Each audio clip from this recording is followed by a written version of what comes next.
that took some time in realizing that I am the best person to own Harlem Cycle.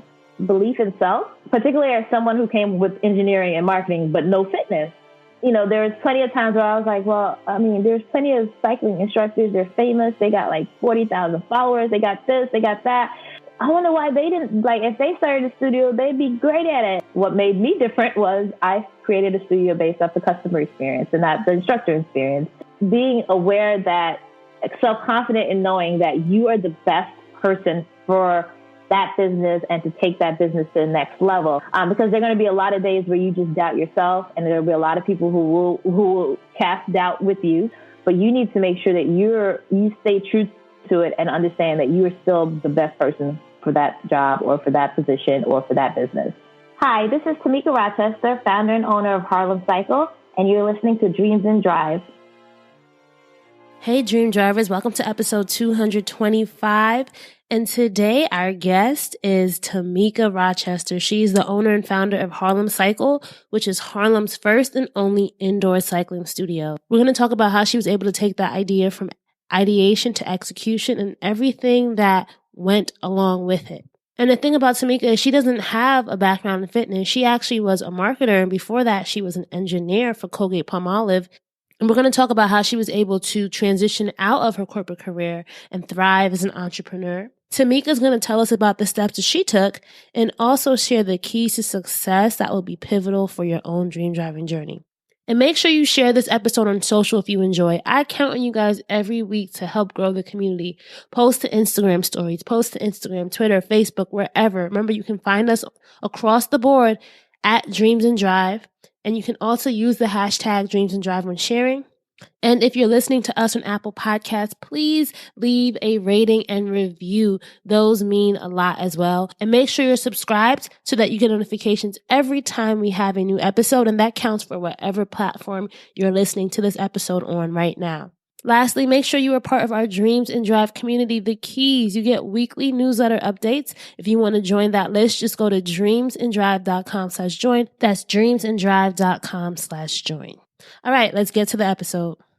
So, let's go back in time, Tammeca. I know you are from Jamaica, right? Yes. When did you come to America, just so I have the timeline right? We came over when I was about 4 or 5 years old, so right before I started school here. Okay. All right. So what do you remember, what was inspiring you as a child? What were the things that really lit you up about the world? Because I was that child coming over, and we were one of the first part of our family to come. Mm-hmm. So we had one distant uncle that was here already, and then it was just us. But each time we go home to Jamaica, and we were, back then flights were a lot cheaper. So we'd go home Christmas, Easter, summer, all the time. It's like my parents literally only worked to send us back. So we were always back to Jamaica.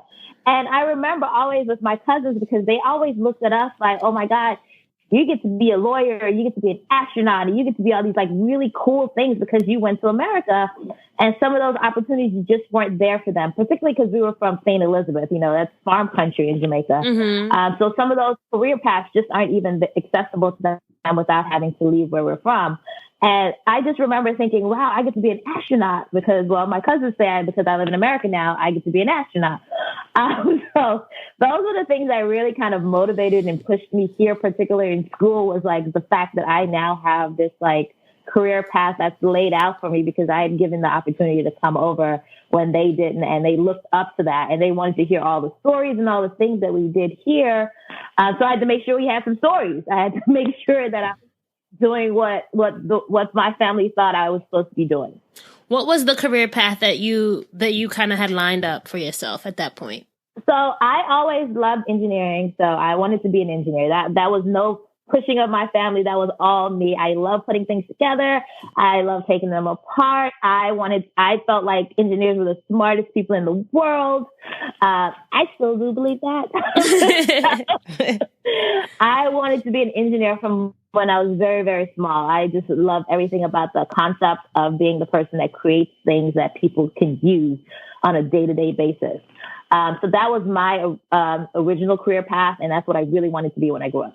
I know for me, there were definitely people growing up, a person, right, that really, I guess, saw a vision for myself that I hadn't yet saw. I'll never forget my first grade teacher, Miss Tyndall, talking to me because I was in a really bad car accident as a kid. And I remember telling her I was in a car accident, and she was like, wow, but you're so special. You're going to be somebody one day, right? Was there anyone in your life that you really looked up to, or some adult, or maybe just some other person that really sparked this desire to make those dreams a reality? For me, it was my kindergarten teacher, Miss Kodiaga. I loved her. Like, that was, one, she was my first U.S. teacher. Mm-hmm. And so, that's always a transition as well. You're coming in from a different country. You don't know anyone. You speak different. You eat different. You look different. Everything was, just different. But Miss Kodiaga was the person who made me feel at ease, comfortable. She was the one that was like, you're different because you're special. Mm. And so that always stuck with me. Like, I have pictures of her up at my mom's house. You still have a picture of me and Miss Kodiaga up in the living room, because that was my person. Isn't it crazy how you still remember her name and you still remember how she made you feel and stuff? It's crazy, but it's so important. It's crazy. It's so crazy. Like, those primary teachers are really such an important and part of our lives that we don't even realize until later, the impression that they make.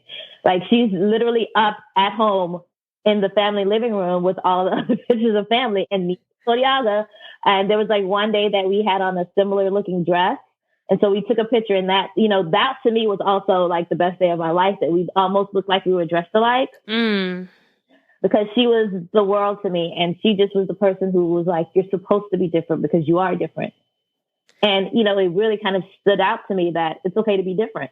And that's so important. I think especially as kids, like that love for curiosity, but then having someone tell you that it's okay to pursue it. Mm-hmm. Because this world can be a cold world to kids with like intellectual curiosity. Especially, I know for me, growing up in the neighborhood I did, it's like I was always teased as being the smarty pants, right? But not realizing that what if I had succumbed to that, right? Or what if there weren't other people in our lives who were telling us, no, it's okay to be the smarty pants. It's okay if you like to read. It's okay if you want to be an engineer.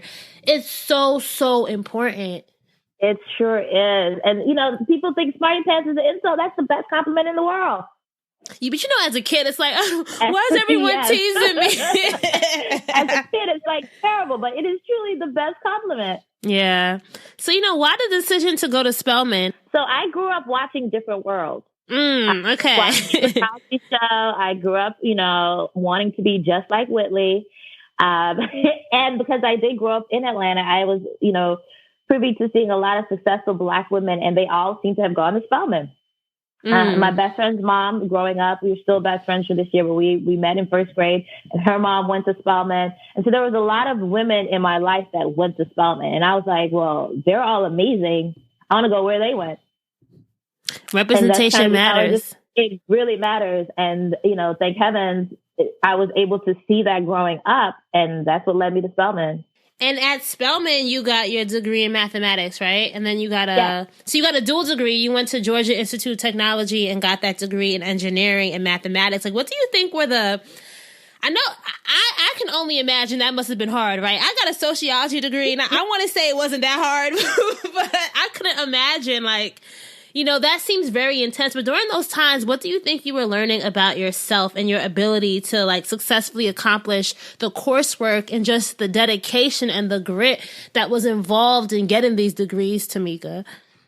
Well, you learn a lot about yourself in college. So, for me, being able to do a dual major, one of a hardcore science, mathematics, and then doing mechanical engineering at Georgia Tech, those really taught me a lot. One is that you can grind when you need to grind, like you can get it done. And nothing, like when you focus and you schedule it out, you can get things done. The second thing that taught me was one of the things about, going from one minority school and a historically Black university into a majority school. And particularly when I got to Georgia Tech, there were many classes where I was the only female, no matter what ethnicity, but the only female in the class, particularly as a mechanical engineering major. And so for the average person, that may seem daunting. But after my first semester, I realized, wait a minute, they're not that smart. And I think part of that was that Spelman background that, Spelman taught you that you are a queen when you walk in these doors. You just have to raise your head up to your crown. You just have to meet that crown, but the crown is already over your head waiting on you to put it on. When you get to Georgia Tech, it's like they're wondering why you're there. And I'm like, because I'm a queen, and Spelman already taught me that. And so once you get into the room with those things, you start learning a lot about yourself and realizing, one, you deserve to be here. Two, you can grind and get things done. And three, you are one of the smarter people in the room. And it's not from a level of arrogance, but it's from a level of hard work and determination. That's why you're in the room in the first place. Did you ever feel like you were treated differently at Georgia Tech because you were Black and also a female, or just a female in general? So I could only imagine like being the only female. That seems, like, were you also, was it like also from a professor standpoint, were there female professors, or was it really male dominated across the board? No, I never had a female professor while I was at Georgia Tech. It would have been lovely, but I never had one. I remember going into our senior project, and there was like 3 girls in the class. We were all like, yo, where have you been? Like, what are you taking? Like, what's going on? And the crazy thing is, as I left Spelman, there was 5 of us that came over to Georgia Tech in the same program, but we all just never ended up in the same classes. And it was crazy. It was like, I know there's at least 5 of us around here somewhere, but we just never ended up in the same class, which was tough. You're treated differently as a girl, no matter what. So no matter your ethnicity, as we all shared the same story, in my robotics class, they were like, well, Tammeca, you can do the report. No, I can help build the project. Like, I don't want to do the writing portion of this project. I want to do the project. So you'd always get those, and you just have to push. And so this is where you find your voice. It's always that constant pushback that, they assume that you wanted to do the more secretarial or the administrative portion of the project and not the project, and they'd be like, no thanks. I'm going to help do this. So you'd find that just from a female standpoint, and we all had that same story, like, how dare they ask us to just do the report? So I think we all, when we finally connected, we all realized that we were all getting the same, like, pushback from the guys. It's just terrible. I remember also just from, a Black woman standpoint. So I never attributed it to my race. I just assumed it was gender because gender was just so obvious because I was the only female in the class, but there were other people, minorities within the class as well. So I always assumed that, these little things were because of my gender until I took a law class. And that's where I discovered ethnicity might have played a part. I remember taking, you take an ethics in a law class when you're there for engineers. So it's a general one for engineers. I remember they started talking about affirmative action as one of, like the rules behind it and giving you the details and hiring practices. And I remember the guy beside me raising his hand and saying, well, I think Tammeca's smart, but I don't think she deserves to be here over someone else. And I thought, did he just say my name? Like, oh my God. And it was like a gut punch. Like, how dare he? One, he never asked me what my GPA was. He never asked me what my SAT scores were. He never, and I knew I was doing better than him in the class, but the fact that he automatically assumed that I was there because of affirmative action and that I took a place for somebody else, it was just really gut punching at that moment. Wow. But you learn that no matter how smart you are, no matter how you deserve to be there will always be that person that thinks you don't. Yep. And I think that's where, what you said earlier about finding your voice. And I think especially so early on in life, especially, I feel like childhood can shield you from some things, but definitely when you're coming into adulthood and finding that voice, it's so important and it serves as a guide for you later on in life. How did you get your job at Colgate Palmolive? So I know you went in and started working as an engineer for the company, right? Do you remember how you got that position? So through the normal job process coming out of college. So they came on campus to recruit. I signed up for an interview. Went through like 4 rounds of interviews with them. They brought me up to New Jersey to interview with, and it was like a full day of interview with all the different teams. So it was just kind of the normal hiring process. So that they recruited on campus. So during your time there, especially the early years, what did you enjoy the most about putting your engineering skills to use? So I really loved kind of the fact that particularly because Colgate is a consumer goods product, that what I was making was something I would see a month or two later in stores that people were actually using.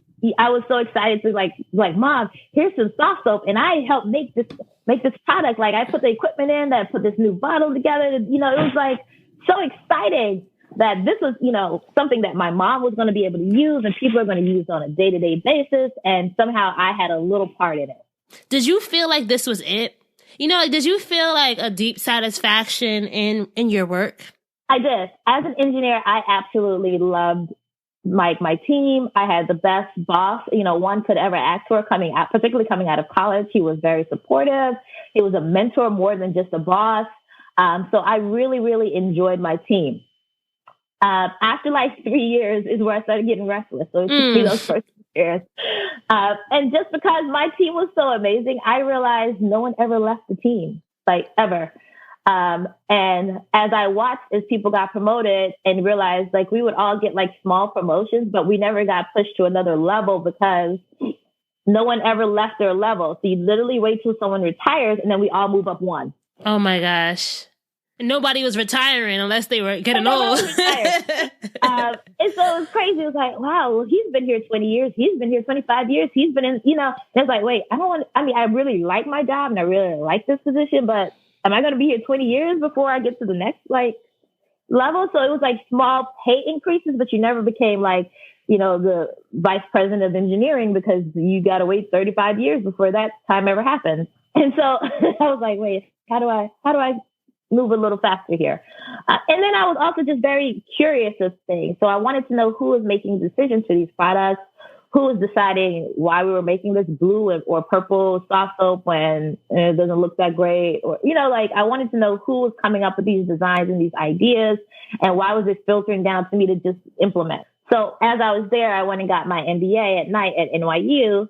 And because I wanted to just kind of know the business side of it as well, like who at the top made the decisions. And from there, I was able to make a little bit more transitions. Now, I can't say leaving engineering was hard for me. It was like the hardest decision.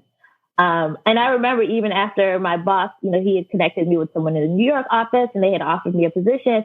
And I was like, well, I don't know if I'm going to take it. He was like, but isn't this what you want? And I was like, you just went to school for it.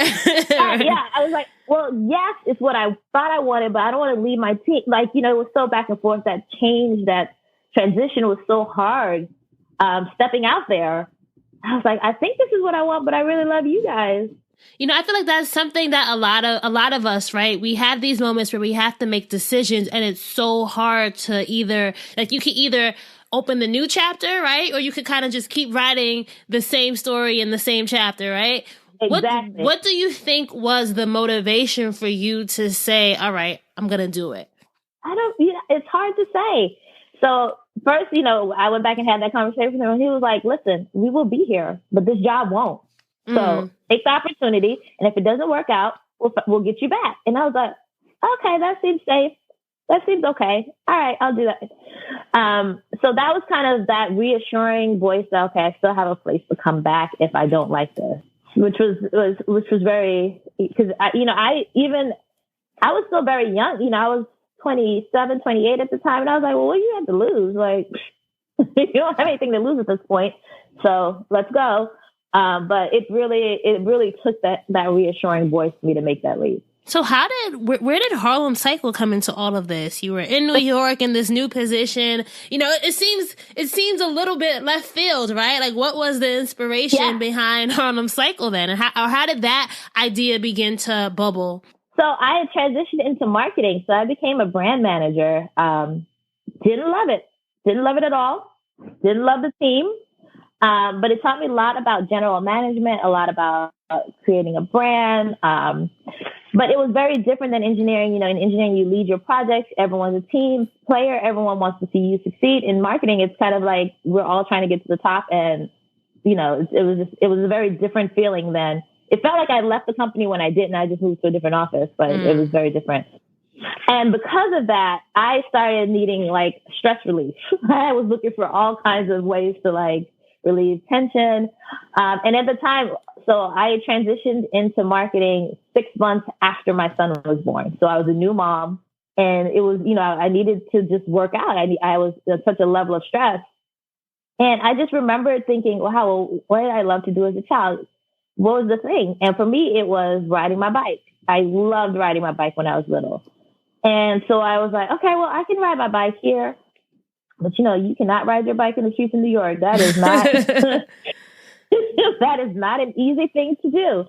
And so a coworker actually recommended indoor cycling for me. So I was like, okay, well, I'll give it a try. Like, at this point, I need something in my life that's for me.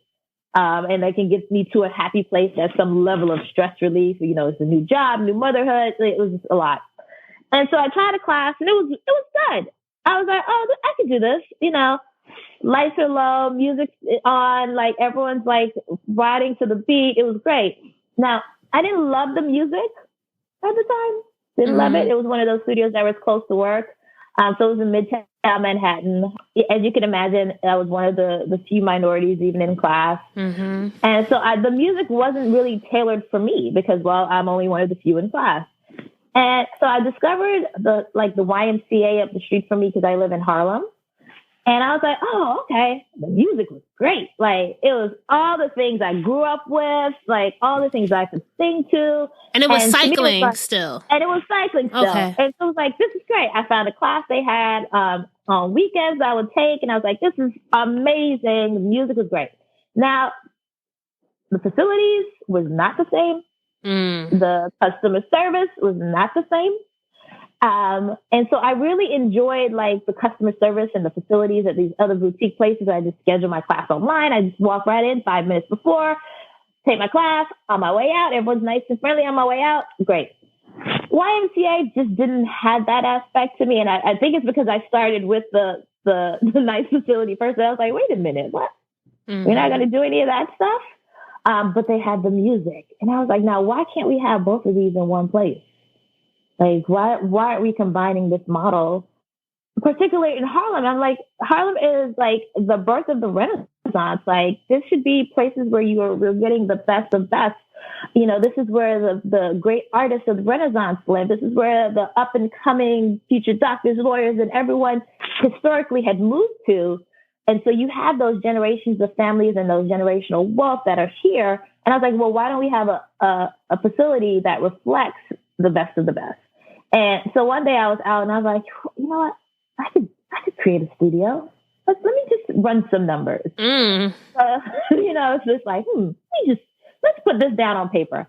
I started like looking at, I called the broker because I'd seen a place as I was out running one day, and I called the number on the thing and just wanted to know what rents would be like for a commercial space. They gave me a number. That was crazy. But as I was talking to the broker, he's like, well, what are you trying to do? Maybe I can find you someplace else. And so they actually sent me a couple of places. I was like, okay, these numbers seem a little bit more reasonable. And so I started putting the numbers together. And then I put the numbers together. They started to make sense. And then I was like, okay, I can do this. Most people, right? They just think these things, right? They don't actually start putting the dream into drive so quickly. What do you think was fueling you to actually see if this was a possibility? I wanted more. Like, I wanted more for me. I wanted more for this community. I had seen what those downtown studios were like, and it just boggled my mind why it wasn't here. I was like, why don't we have a nice place? Why don't we have great customer service? Why don't we have clean facilities that things are always fixed and taken care of, and you don't have to worry about even just like the cleanliness of the bathroom? Like, why isn't this here? And I was like, it has to be, but this is the community we live in. This is a community that has so much. Why isn't this here? Why are we selling for like these mediocre places? And like, I think I like worked myself up into like this tizzy of anger, like, who isn't doing this? And then I was like, well, Harlem is in that transition phase right now. And I was like, well, they're probably going to come, But then it hit me, like the moment that statement left my mind, I was like, but we don't want them to come because it's going to be a downtown studio uptown. And that's not what we want. Like, we want a Harlem-based studio that's the culture, the soul, but just with the customer service, the community aspect, the nice facilities. And I was like, we don't want the downtown studio. We want a Harlem studio. And I was like, okay, let's just do it. And so that day started in November. And I kid you not, I signed my lease in November 2015. It was right around Thanksgiving. And you know how things just, they lay on you. I was like, I couldn't think of anything else. And then in February, I signed that. I found a place, and by December, I made an offer. February, I signed that lease. April, we were having our first class. Let's do a mini crash course in putting your dreams into drive, right? What were the steps? You don't have to walk us through the details, but what were the major steps that you had to take, or, you know, processes that you had to do, people you had to see, things you had to check off the checklist in order to get that to happen, especially in such a short period of time? When I look back at the timeline, I'm like, oh my God, how did I do that? Because remember, I was still working full time. Yeah. So I did not leave Colgate until February 2017. Purpose fuels you, though. When you have a fire and when you really know that this is something that you can make a difference in, it'll be that rocket fuel in your engine. And you know, the amazing thing is, and I tell people, if it's for you, it will happen. Things just lined up well. So the first step is put your numbers on paper. Really look through the numbers and get realistic estimates. You know, I reached out to the broker. I was like, what is commercial rents really like? What's the high? What's the low? How much for this kind of spacing? And so I had to really get a grasp of what that was. And then what would some of the monthly bills be? How much would I estimate for instructors? What's my break-even point for how many classes do I have to teach you each week? And do I have to have 100% capacity? Because if you're banking on having 100% capacity for anything, you've already failed. Because that's never going to happen. Yeah. Never going to happen. Come on. No matter how great you are, no one ever gets that. So it's can this really happen? Is this a feasible business structure? So it was first spend all the time you need putting those numbers down and kind of think through what you're trying to accomplish. So for me, it was what would my 4 principles be? You know, community, culture, convenience, making sure that we got all of that in the design of the studio and in every aspect of the studio. And the reason I say that is because along the way, everyone came with ideas. Clients would walk in and be like, oh, have you thought about this? Have you this? And they'd be like, yes, but it doesn't fit my design. So and sometimes it's oh, well, if it's great, then sure, you pivot, but make sure it fits. So making sure you kind of have a vision for what you want, what you're trying to achieve. And then from there, find the right people. So for me, I did not get my cycling. I wasn't an instructor. Remember, I was just someone taking classes and loved it. I never taught a cycling class in my life. I didn't even get my cycling certification until after I signed the lease. And I didn't have any plans on teaching. I just wanted to make sure that I knew what my instructors should be doing. And so I got my certification. I hired instructors, put that ad out there, held some auditions, went to their classes. And I really hired based off of how they fit my brand, not necessarily how their classes ran, because personality and brand fit to me was more important. It was I need someone who cares about their clients, who doesn't think this is a performance, who will get off that bike and help you if you drop your water or your towel, you just need some help throughout the class. Someone who isn't looking to be a superstar, but want to really make a connection and really make a change in the community, because that's what I was trying to do. And so I hired based off of personality and how it would fit to the brand, which I think was something that was critical and has helped us be successful going forward. Mm-hmm. And then putting those right people in place. So I hired instructors. I hired someone that helped in the build out and the construction phase. So while I was at work, he was there overseeing the construction. And he was a design architect. So he knew exactly what to look out for when they were trying to take shortcuts. He pushed back. He knew the city regulations and all those different things. Because once again, I had no idea what any of those things were. And, and then I think from there, it was, getting the right people, then also listening to those people. I wasn't someone who worked in fitness. I wasn't someone who had owned a studio before. And so when my instructor said, that time slot that you're thinking about probably won't work because it's never worked at any of the studios I taught at, I'm like, well, you got a point. So let's talk about the schedule, and so, you have to humble yourself, and even knowing that what your strengths are. And I was like, my strengths are not knowing what's going on at every single studio, but it's their strengths, because they teach at several different studios across the city. They see what works. They see what doesn't work. They talk to clients every day, so they know what clients are looking for. And so it's listen to your people. listen to all their ideas, listen to what they're recommending, and then follow that. And that was like a critical lesson, like making sure all the time that and stay open to feedback. As far as raising the money, was this a very capital intensive project? And if so, how did you navigate the funding part of putting the dream into drive? So yes, it is very capital intensive. Part of it is we're not as high as most places because we're a fitness studio. So I really need just open space. And the bikes, of course. And the bikes, yes. So you need open space, bikes, and then you have, nice restrooms and different things. But the majority of my space is just open space that you put in equipment. But it was capital intensive, and I pulled from my 501k. Oh, okay. And so here's the thing. I have almost 800 credit score. I, at the time, was making six figures. I have very limited debt, a few student loans from getting my MBA, but very limited.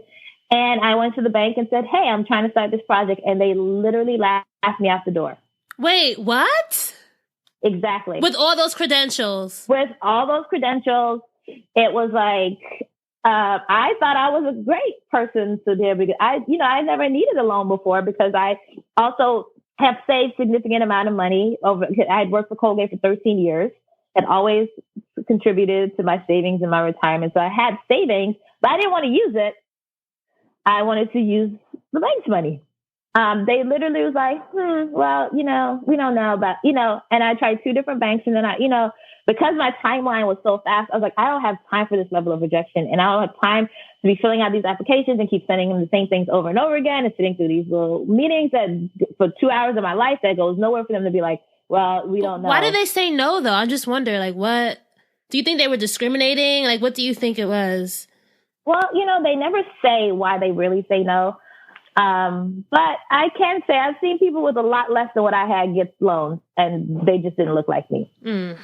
But I can't imagine I would be in a better financial situation than I was back then. Because I'm definitely not there now. I definitely don't have that six-figure salary backing me up. So I ended up using my savings. My fiance, he helped a lot because there was definitely some months where, you're coming in negative, particularly your first couple of months, and he helped with that.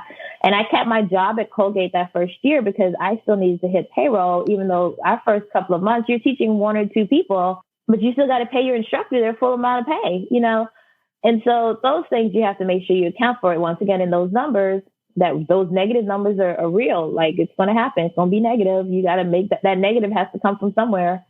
So I kept my job that first year. I pulled from my savings, and my fiance helped chip in a bit, but there was no outside financing within that to get us started at all, which is sad. But do you wish you could have gotten funding? Do you think it would have changed the trajectory of the business, or are you all right with having to pull from your 401k? I would have preferred to get funding. And the reason being is, the level of stress that it caused me in the first year of constantly having to pull from my savings, knowing that I was, the first year I felt like I was never, ever going to be able to leave Colgate because it just was like, how are we going to ever hit these And you numbers? had a son too, you had to take care of somebody. He was 4 at the time, and I'm paying just oodles of money in daycare. So it was just very stressful. And so it brought a level of stress that I didn't need. Now, I would have preferred to have gotten funding and then use my savings when we needed to and have my savings as the backup pot and that working capital. But instead, it was completely just savings. And, it just it's not the ideal situation. You want to make sure you have that working capital and make sure that you have something to pull from to get when you hit those negatives. So let's talk a little bit about just building the community, building the brand. What was people's receptions like to the opening of Harlem Cycle? Did you have a launch strategy? How did you get people excited about this new company coming to Harlem? So it's, our launch strategy, I laugh at it now because I'm like, I don't even know if that was a good strategy. we announced to social media, we're coming, Harlem Cycle's coming soon. And, on the windows, so as we're still in construction, you put up like the thing to block out the windows so people can't see construction. But I put on there, coming soon, Harlem's first indoor cycling studio, which was great. We were starting to get hits on our website.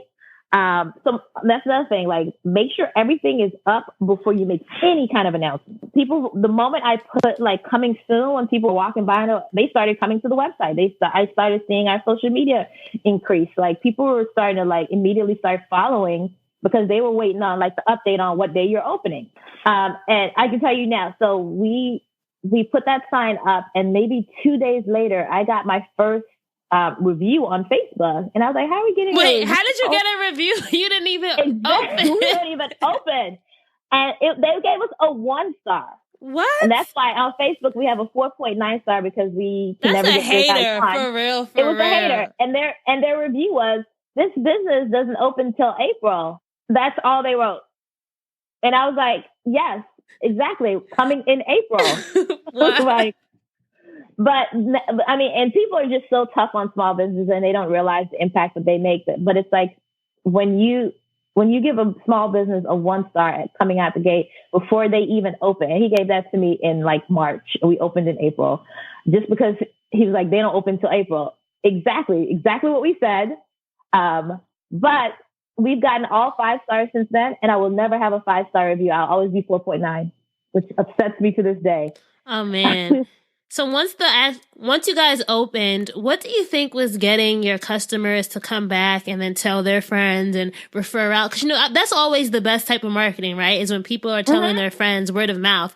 So what do you think, if you could be in your customers' shoes, why were they loving Harlem Cycle? Because I had hired a team that was so personable, so down to earth, so laid back, who had their own fitness journeys and their own fitness stories. People could really relate to the team.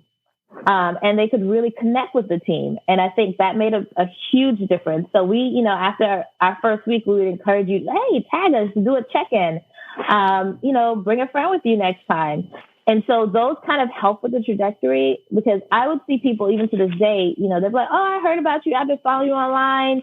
I've been following you for about 2 years. And I'm like, well, what finally was the push? Like, you've been following us for 2 years. What got you in here? And they'll say, oh, well, I saw a friend of mine tag you guys. So here I am. Okay, that's what it takes. It takes you seeing someone that you can connect with and relate to, whether it be a friend or just someone who shares a similar like life story or anything with you. And that's kind of what the push is, particularly when it comes to fitness, because fitness is something that is very emotional.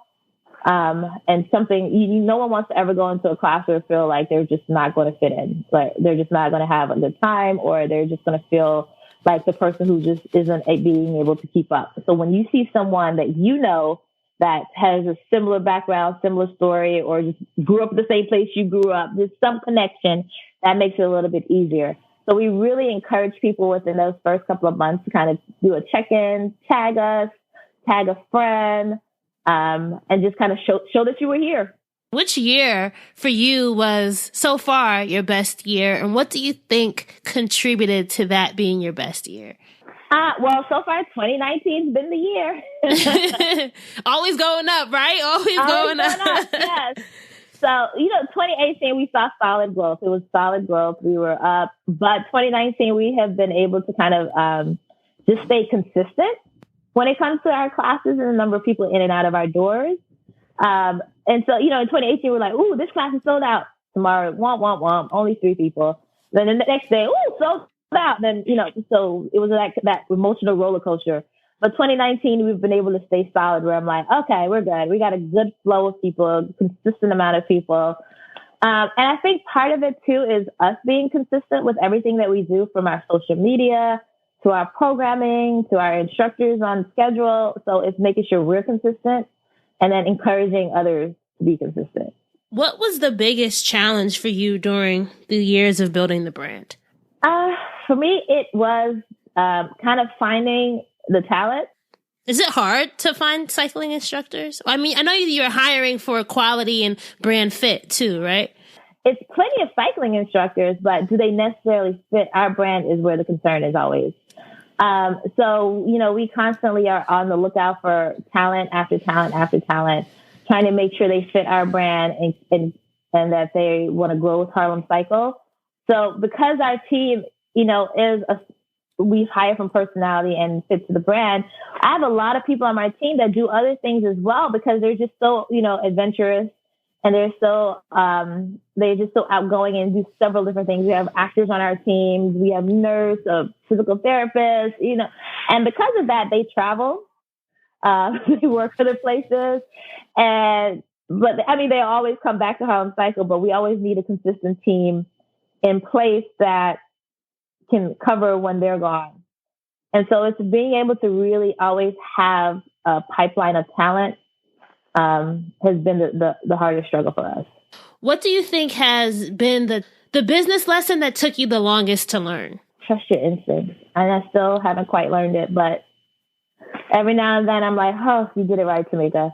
So the biggest for me has been to just trust my instincts. Like whenever there's something that just doesn't feel right or like it just, how in the back, like if I'm thinking about this for like 3 days, like something isn't right. Like it's in your it. Heart, like you just know, like something's not, like how would a Jamaican say, like it not sit right, like something like that, right? Like it's not, something's not right. Not right. And it's like, trust your instincts.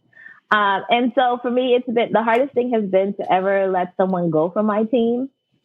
It's just, how like your parents, when they punish you, they were like, it hurts me more than it hurts you. It does. I understand where that saying comes from. And it's really a hard thing for me to do, but sometimes the fit just isn't right. And you see it and you're like, something just isn't right. I don't know what it is. And then you let a month go by and then things are just starting to fall apart. And it's like, you should have trusted your instinct a month ago and just, let it go and move on. But I'm just so like, oh my God, maybe we can make it right. Let's see what we can do to fix this, because it's just such a hard conversation for me to have to someone. Yeah. But it's kind of like I think there's a saying like hire, I forgot what it said, hire slow, fire fast. Fire fast. Yeah. Yep. Did you feel like you had support? And I say this because, we come from Caribbean backgrounds, right? And I don't want to speak for you. I know, like, sometimes my family, it's like they want to see if you actually make it before they give the support, right? Sometimes. Or just, friends who are well-meaning might say, hey, are you sure you're doing this? How did you deal with the lack of support or support in general? So I think that's really important for dream drivers because it's nice when you have community and you have somebody backing you, but sometimes you don't always have that. I think that's also a big lesson. Like throughout this whole thing, I've had to kind of like reassess friendships. And in a sense, like if you ever ask me for something, I'd give you the world. I asked you for $2,000 to make my payroll and you look at me side eye. I'm like, wait a minute. Or friends who just won't take a class or things like that, where you're like, hey, I just need some people here. Can you just come and take a class? And they hit you with, well, I got to go to brunch. And you're like, wait a minute, this is my business. This is my life. I thought you'd support. And so for me, that was also a very wake up call. Like I had my fiance who was very supportive, and that was even also a shock. I didn't even tell him about the thought of Harlem Cycle till I had my numbers down, because I was like, I don't even want to hear I don't want to hear nothing. And I was like, let me put these numbers down. And I was like ready to put together a full out PowerPoint presentation on why this is about to be great. And he was like, oh, let me see the numbers. Oh yeah, this is going to be great. It's going to be amazing. I was like, wait, what? You don't want to see my presentation? He was like, no, I trust you. And see, that was from like that place in my heart where I was like, well, that was that insecurity. Like, I need to make sure this is buttoned up and this is great. This is blah, blah, blah, letting him know I'm going to do this. And he was like, well, if you think it's good, I trust you. And I was like, oh, maybe I should trust myself. Okay. Yep. Trusting your instincts, right? Trust your instincts. And, it was like, wow. And I can say I have reached out to friends. I gave them my business plan, gave them a PowerPoint presentation, and it was like, oh my God, it's so amazing. Well, and the feedback was like, well, let me know how it goes. Like, wait, what? It was a little heartbreaking, but I can say the biggest surprise has been that people you don't expect will show up for you without even being called. Like the people who like clients will show up and do things for us without even asking. You'll have like, I remember in my first year, I reached out, I was just getting my hair done, like just normal getting my hair done, talking to my hairdresser. And she's like, what's going on? What you been doing? I was like, oh, I'm working on this, thing. I'm trying to say, do you remember? She was like, I was like, you're at a Harlem Cycle. Well, that's me. She's like, oh my God, And she was like, well, I want to be a part of it. Let me know how I can help. And I was like, can you write me a check? Because that's kind of what I need. And she was like, yeah. Wow. And I was like, what? Now, she's my hairstylist, and I see her every 3 months. We chat in the chair, but we weren't someone who I'd be like, girl, call me for anything. And she was like, yeah, it sounds great. I want to support. It blew my mind. And to this day, I'm like so forever thankful, forever grateful for her, because she was the first to really extend herself and was like, yeah, let me give something towards this. Meanwhile, and it's crazy how people just show up for you. Yeah, and I was going to say, I really felt that, because it's also a testimony too. That's why you can't always be scared to tell people. Don't be scared to put your dreams out there, because you never know who is willing to support, or who she might have seen something in you that you didn't even know that she was peeping about you, right? As she was doing your hair. It was crazy to me. And I've really just learned that, to kind of just speak up and ask for what you want. Just like, hey, I need this. And somehow the universe puts the people in the place that will provide it, or they clear a path for you to get it yourself. So as you're in drive now, Tammeca, how do you balance it all, right? Because when you're in the driver's seat, sometimes you got to be looking through the rearview mirror. You got to be tending to who's in the passenger seat, seeing what's going on in the back seat. You hear something in the trunk rumbling, right? There's a lot of things that can go on as you're driving your dream. But how do you balance that? Balance is a tricky word. It is. It's a tricky thing in general. It's a tricky thing. So I'll tell people, don't believe the Instagram. There's some days that I wake up and it's like I teach class. I get my son to school on time. He got matching socks on. Great. Come back, teach class, do a great social media post. Everything looks amazing. And then the next day we show up to school late. We got toothpaste on our shirt and he had cereal for dinner.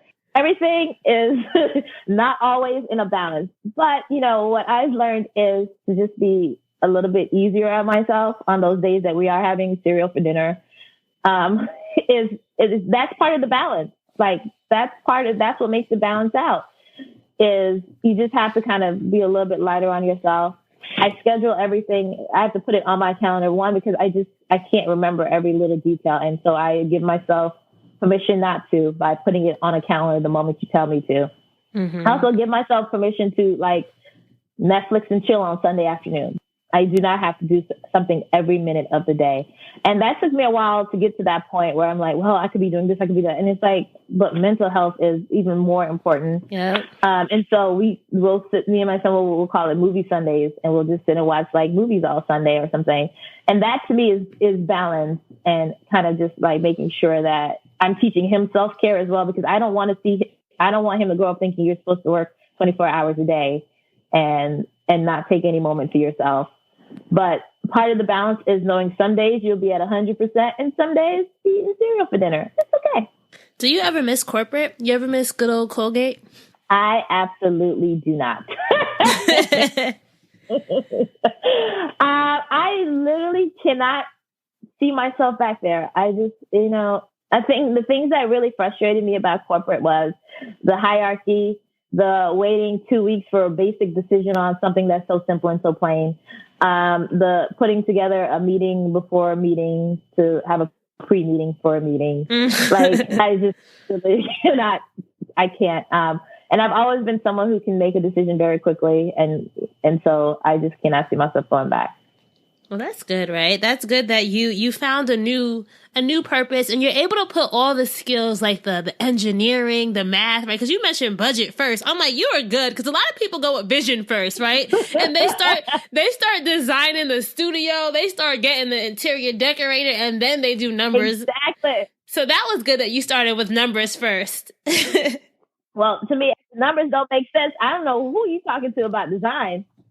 Listen, some creatives, some of us are like, listen, I'll find the money, right? But sometimes doing it the reverse probably makes more sense. But let's talk about this. As a dream driver, you have to have your keys to success, Tammeca, right? So what do you think are 3 things that all dream drivers need in their toolkit before they hit the road?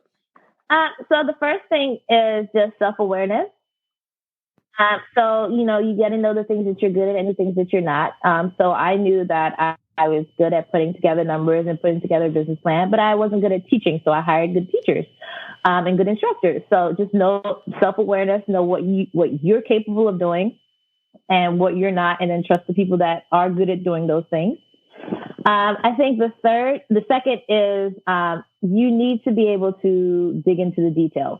Like you have to pull out that Excel file, look into those numbers, look into those details, and making sure that the details matter. Like cycling everyone can cycle. Like it's gym studios all around the world have cycling, but it's the details that separates us from everyone else. And so it's like making sure you are really looking into those details, looking at the numbers, looking at the design, looking at the mission, making sure they're all cohesive and all goes together. And then I think third is kind of just that belief in self. And for me, it was very, that took some time in realizing that I am the best person to own Harlem Cycle, particularly as someone who came with engineering and marketing, but no fitness. There's plenty of times where I was like, well, there's plenty of cycling instructors. They're famous. They got like 40,000 followers. They got this, they got that. I wonder why they didn't, if they started a studio, they'd be great at it. And then but no, what made me different was I created a studio based off the customer experience and not the instructor experience. And I looked at those details and I marketed it well. And it's like being aware that self-confident in knowing that you are the best person for that business and to take that business to the next level. Because there are going to be a lot of days where you just doubt yourself, and there'll be a lot of people who will cast doubt with you. Even, with the banks telling you no and all these other things. And all those things create like a level of doubt, and it just takes away at your self-confidence. But you need to make sure that you stay true to it and understand that you are still the best person for that job or for that position or for that business. Yep. Like you said earlier, finding your voice, finding that confidence. That's kind of what you learned early in your college life, right? Yes. Thank you so much, Tammeca. Can you tell our dream drivers where they can find Harlem Cycle online, if they're in the New York City area, how they can come take a class, all that good stuff? Yes, absolutely. So you can find us online on Instagram, Facebook, or Twitter at Harlem Cycle. You can also find us. Our website is www.harlem-cycle.com. You can just check online to check a class.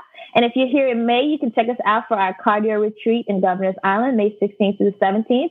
All those details can be found on our website. Again, it's www.harlem-cycle.com. Tell us a little bit more about that. What's a cardio retreat? I've never heard of that before. Yes, absolutely. Because I'm a cardio fan. Like I like yoga, but I don't want to do yoga 800 times a day in a retreat. Mm-hmm. So we put together a cardio glamping retreat. And what that is we spend the night on Governor's Island, which is just a ferry ride away from New York City. It's literally a 5-minute ferry ride. We spend the night. I bring in different studios. So it's about 4 or 5 other studios. We come in. We host workouts throughout those 2-day periods. And it's also a retreat. So you relax. You enjoy yourself on Tammeca Island. We have 5-course meals. It's all inclusive. Governor's Island has some amazing things going on. So you can go kayaking in the Hudson. You can do zip lining. So a lot of really, really fun and great things to be just 5 minutes away from Manhattan. And so we're there hosting these cardio workouts, one in the morning, one in the afternoon. And we're getting to meet a lot of different studio owners as well. So it's really a fun time. And so May 16th through 17th, 2020, Governor's Island. Details are on our website. This will be our 2nd year hosting it, and it was so much fun last year. Oh, I'll definitely have to check that out. I'm a cardio person too, and I love like group activities. There's something about doing group fitness to me that it just motivates me. It really does. It is. I love all group fitness. I'm like, group fitness has always been my thing. My thing is I love group dance classes. When I was in college, I was a dancer. So now that's like whenever I need some me time, I always go to my favorite heels class, Cakes and Heels, here in Jersey. Oh, okay. All right. That was amazing. Did you like it? Did you enjoy it? Yeah, sounds great. I think it went really well. Yeah, I really like the part about just talking about finding your voice, because I think a lot of us, that's the hardest part. Because once you know yourself and once you're confident in what you're putting out there, and once you're confident in, as you said, really knowing you're the best person for the job, that's the biggest thing to get through. And once you get through that hurdle, you can move any mountain. It's amazing. Like, the whole world, I think, is just trying to quiet you down and let you know that you don't have a voice, and to kind of put that level of anytime you want to speak out about something or use your voice, they put a level of shame to it. Like, oh, you think you're too good, or you're arrogant, or you're this. And you're like, no, I just want to share my opinion. So it's very interesting how, like, you just have to discover it.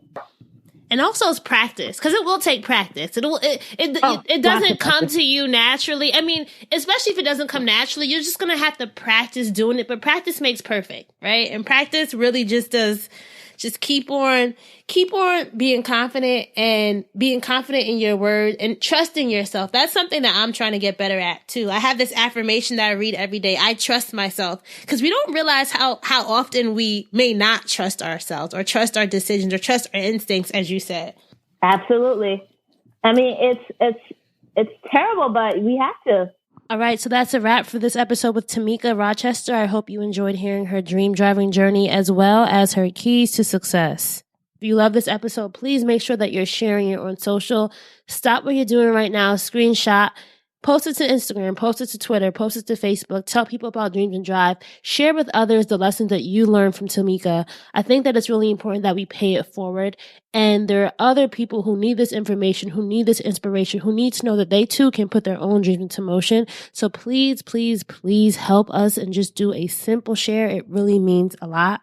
And I want to remind you guys about a resource on the site that you may not be aware of, especially if you're new to the show. If you're a bookaholic like me, you love reading books, you love getting new knowledge, new information, I do have a book recommendation portion on the site. So you just go to dreamsanddrive.com/bookstore and you can scroll some of the different titles that I personally recommend. They span from different areas such as lifestyle, entrepreneurship, finance, my own personal picks. I think that reading daily is really important, not even just for expanding your own knowledge, but just for making sure that you're constantly learning and you're constantly questioning and you're constantly just in the know about new things. And reading books is personally one of my favorite ways to do that.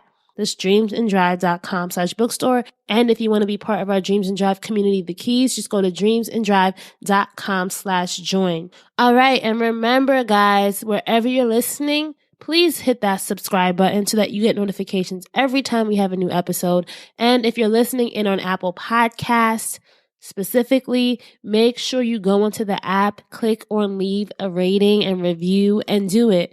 And those reviews of the show really do mean a lot. They help others know if this is a show worth checking out. So please just go in today, tomorrow, whenever you feel like, but please do it, because I really do appreciate when I get to go in there and read it. And of course, I love sharing what you guys are saying about the show on the show.